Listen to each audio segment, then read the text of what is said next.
The banks were frantic when they heard of the new law. They were well aware that if the security codes were broken, as they surely would be, even novice-level hackers would have the keys to the kingdom. The government couldn't be held at fault, it had sovereign immunity for its acts. The blame would be laid squarely at the bankers' feet. They would have to pick up the tab for internet theft no matter whose fault it was. After all, the public had entrusted their monies to their banks, and they had every right both legally and morally to expect that their investment be protected. The banks that backed up major credit cards were the most frightened. Federal law required that false purchases on credit cards be covered by the bank rather than the consumer. Their vaults were about to be opened by federal fiat, and leave them holding the empty bags of loot. Within days, the members of the House Commerce Committee were inundated by hordes of special interest lobbyists for the banking industry. It was made known that the movers and shakers in banking did not share the FBI's concerns with being able to snoop in people's private affairs. The representatives were told that if their support of the amendment to the law continued, the banks would have to seek representation elsewhere. The banks could not afford to donate money to representatives who caused horrendous losses to the industry. When the representatives came up for re-election, even their ability to finance loans for their campaigns would be in question. The amendment died on the vine and life went on normally on the internet.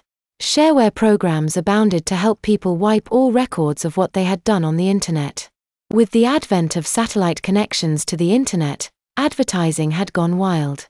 At first, Congress had tried foolish measures like outlawing mass mailings and porno, until it finally sunk into their dim-witted minds that the internet was international and no law they passed could affect a foreign server. They had tried to enforce a lege Americana and seen it fail miserably. American federal police became pariahs in the international community when they attempted and failed to kidnap foreign violators and bring them before federal courts.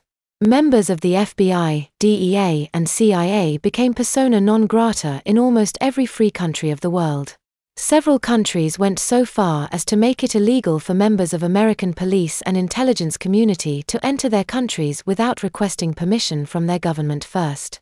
The State Department went wild and told the president that America was in danger of becoming isolated from the rest of the world. Congress considered shutting the internet down in the United States, but the combined business interests of the First World had made them see that if the politicians continued their unwarranted interference, they would find themselves being burned on a virtual pyre while tied to the stake of world opinion. Business had too much to lose to let thumb-fingered idiot politicians to make decisions that affected their bottom line. In a word, Congress was stuck. The internet censorship laws were quietly rescinded and the American public was allowed to surf the internet as it pleased. The millions of dollars companies had spent on satellite launches had kept the telephone companies at bay. Download speeds of 16 megabits per second were common after Motorola put their Celestri satellite in orbit, and performance wasn't degraded by the satellite's upload speed 2 to 10 megabits either. Overnight, the internet became the property of big business as multinational companies saw the wisdom in controlling their own piece of internet traffic. More satellites were launched by a host of competitors, dropping the subscription fees to affordable levels. The initial cost of the $750 satellite dish diminished in impact as inflation raised wages and the downward pressure of mass sales brought its cost within the means of even the lower middle class. The deal was sweetened when the satellites began transmitting high-definition television as well. People began using public servers for their email so they could access their mail from any location. Over 85% of America's households were subscribers to satellite internet and television services. Only the very poor were excluded from the new technology. After Rose had reviewed her mail, she switched over to another channel and lay back against the cushion to watch TV with Howard nestled comfortably in her lap. The channel she had selected was playing an old movie. Howard dimly remembered seeing it when he was in his mid-20s. It was an oddly spiritual love story called Ghost. Rose pulled him in closer as the movie progressed, holding his bottom affectionately as when the actors began disrobing during a scene that was a prelude to sex, Rose put her other hand between his legs and began to unconsciously rub his pubic region. Howard was appalled by her actions but could not find it within him to try to stop her. It was titillating in a way that had been forgotten in his earliest childhood. Her ministrations didn't exactly make him horny, but they didn't exactly not make him horny either. There was an absurd inchoate sense about the sensations he was feeling that stopped him from interfering with the motion of her hand. As she stroked, he realized that his tiny penis had become erect under the thick padding of the disposable diaper. Howard thought mournfully that his involuntary reaction was more of a primitive response to the physical pleasure he was feeling rather than an expression of adult sexual passion. Instead of responding actively to her unconscious foreplay, he lay back in surrender and rested his head against the softness of her ample breasts.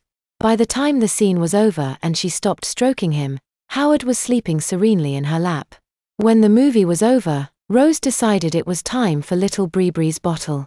She gently took him in her arms and carried him over to his playpen to keep him out of mischief while she was in the kitchen. Howard mewled uncomfortably in his sleep when she laid him on the plastic mat of the playpen, but didn't wake. Rose took a pre-prepared bottle of formula out of the refrigerator and put it in a pot of water and turned on the burner beneath the pot to warm. She reviewed Bree-Bree's schedule and saw that it was late enough to let her feed him his dinner. The note indicated that he was to eat half a jar of mixed vegetables with his formula that night. Rose rummaged through the pantry for a few minutes until she found the jar of baby food that Bree-Bree's aunt had directed should be fed to him and set it on the kitchen table while she found his feeding spoon and bib. Then she went back to the range and checked on the bottle. When she removed the bottle from the pot to shake a few drops on the inside of her wrist to check the temperature of the formula, she felt that the plastic of the bottle had gotten too warm for little hands to hold comfortably. Rose turned down the burner and added some cold water from the faucet to cool the water in the pot before she put the bottle back into the water. Once all the preparations had been made, she went to wake Bree-Bree and bring him to the kitchen for his dinner.